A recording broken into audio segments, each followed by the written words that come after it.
Well, it's been a year of pretty bad predictions, it turns out. For example, the Dow Jones continues to shatter records, including today, 2 weeks after Donald Trump's election, and the Dow just closed above 19,000 for the first time, just in 120 years.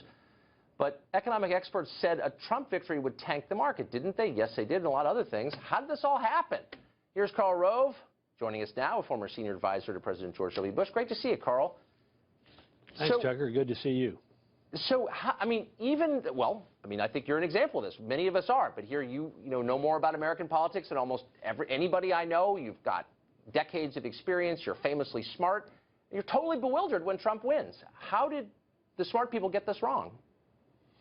Well, when it comes to the economy, I think it was, in the immediate aftermath of the election, markets don't like uncertainty. And the clarity of someone winning, particularly somebody who had a pro-growth package, and a Republican Senate, Republican House, and a Republican president means likely to have a tax cut, likely to see regulatory relief, likely to see a rollback of some of the administration's regulatory actions, particularly when it comes to energy, likely to have a tax on the regime of Dodd-Frank. So all of that helps sort of inspire, clarity, confidence.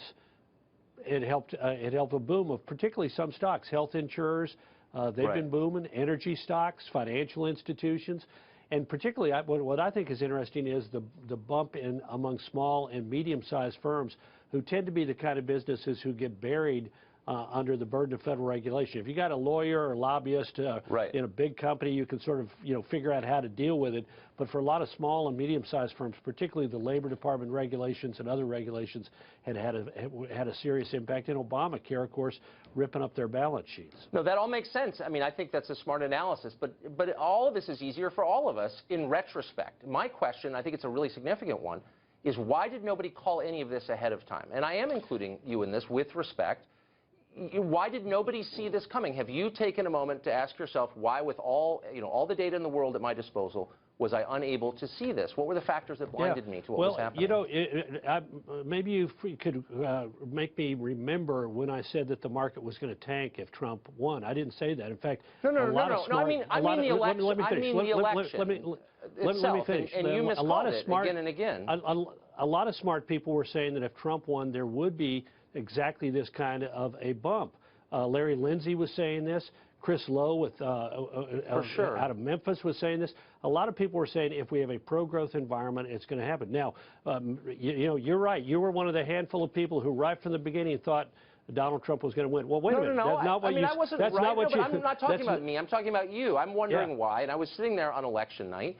And you weren't alone, as I just said. A million people were confused. Look, why didn't you see it? And could it be that some people, including you, were so blinded by dislike? I'd be happy to answer the question if you want to keep going. If you want to keep going, fine, but I'll be happy to answer the question. Look, I thought he'd get close. I thought he would win Florida. I thought he'd win North Carolina. I thought he'd win Ohio. I told him in May, at the end of May, that he was going to win Iowa. When he said, no, I'm not. Well, really, I could win Iowa? I said, yeah, you can win Iowa.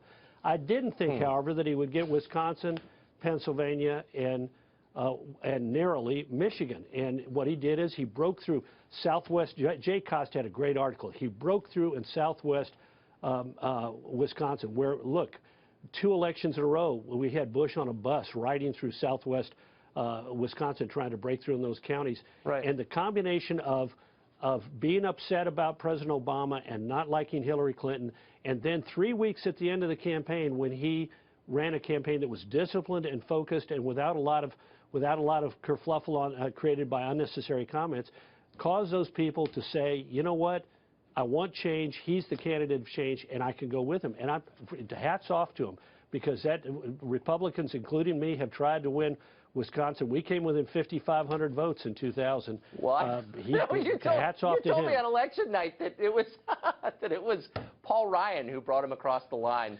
Yeah, and let me explain that.